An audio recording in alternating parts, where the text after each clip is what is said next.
Milu, venga. Venga.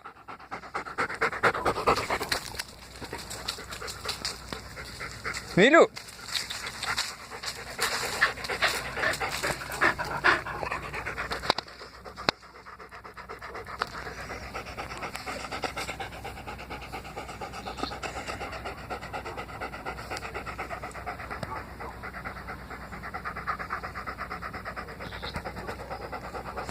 Yet modernizing ethnocentrism does render it more easily reconciled to the present of developed national political instructions. The effective operation of such institutions does not require the simple replacement of primordial ties and identification by civil ones. In all probability, such a replacement is a sheer impossibility.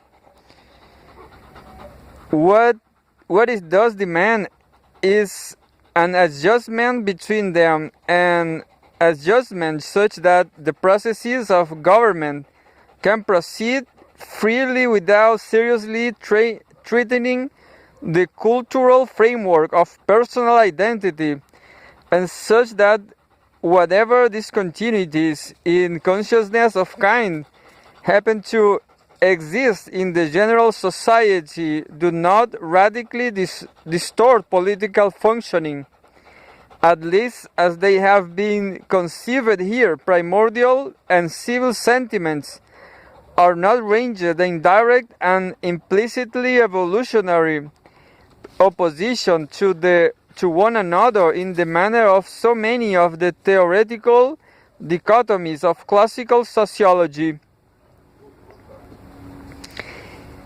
Gemeinschaft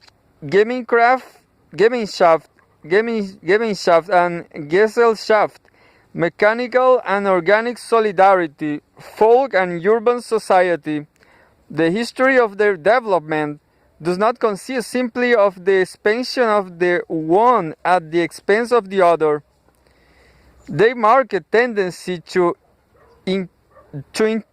interfere with one another in the new states stems not from any natural and irremovable antipathy between them, but rather from dislocations arising from the differing patterns of change intrinsic to each of them as they respond to the disequilibrating forces of the mid-20th century.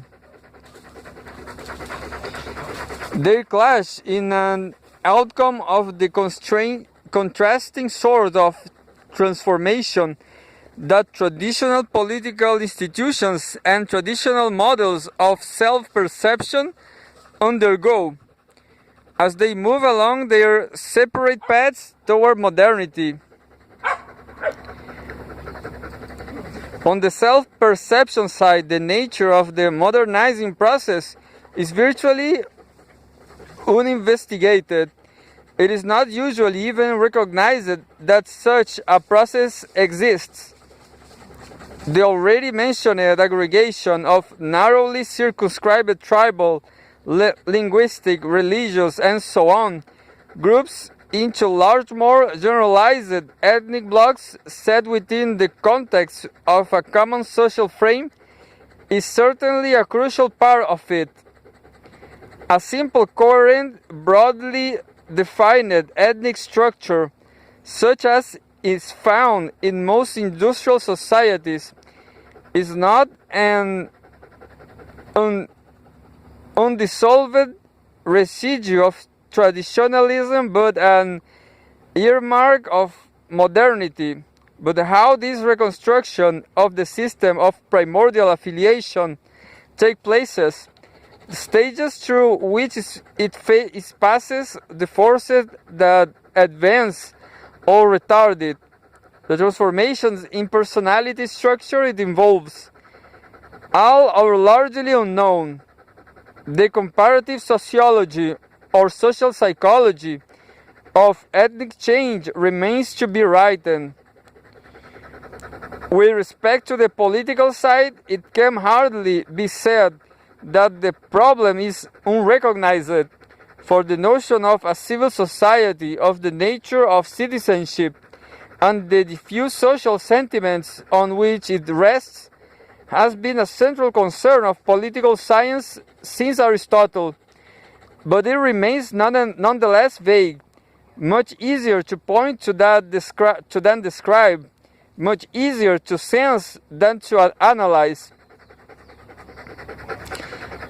What the civic sense, more than anything else, seems to involve is a definite concept of the public as a separate and distinct body, and an attendant notion of a genuine public interest which, though not necessarily superior to, is independent of and at times even in conflict with both private and other sorts of collective interests. When we talk about the changing form of civil politics in the new states or elsewhere, it is the vicissitudes of just this sense of the public and the public interest, its washing and warnings, its alterations in mode of expression, to which we refer. Again, however, though we have at least a general idea of the nature of civility and the range of forms through which it is materialized in industrial states, very little is known about the processes by which the present patterns have come to be what they are.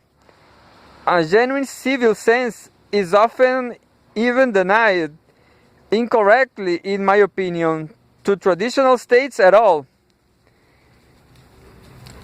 In any case, the stages through which a modern sense of political community arises out of a traditional one have been at best but impressionistically traced, and thus both the roots and the character of civility remain obscure.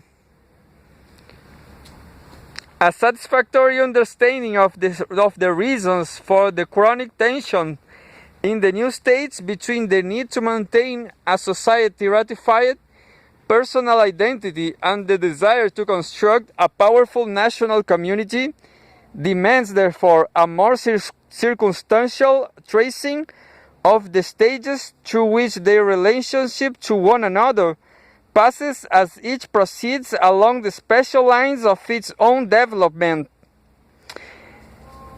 And it is in the histories of those states as they unfold before our eyes that such a tracing is most readily to be accomplished.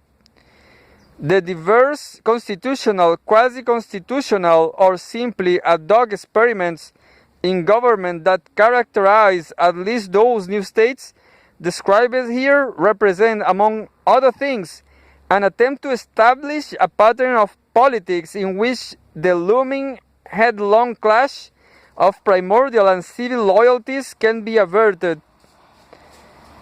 Whether ethnic differentiation is given its political expression in terms of territorial subunits, political parties, government posts, executive leadership, or, as is most common, one or another combination of these, the effort is everywhere to find a formula that will keep the pace of modernization of the nation's sense of selfhood in step with the parallel modernization not only of its political but of its economic, stratificatory, domestic, and so on institution as well. It is by watching the integrative revolution happen that we shall understand it. They seem like a mere wait and see policy, inappropriate to the predictive ambitions of science, but such a policy is at least preferable and more scientific to waiting and not seeing, which has been largely the case today. At any rate, the success of the efforts to find a formula for balance in the midst of change now taking place in the new states is nowhere assured. A high degree of governmental immobilism resulting from the attempt to reconcile divergent primordial groups is everywhere apparent. The mere prejudice that must be tolerated in order to effect such reconciliations are often repugnant, but as the alternatives to such attempts as this to construct a civil politics of primordial compromise will seem to be either balkanization, Herrenvolk fanaticism, or the forcible suppression of ethnic assertion by a Leviathan state. Can they be viewed, especially by members of a society that has notably failed to resolve its own most troublesome primordial problem, with either indifference or contempt?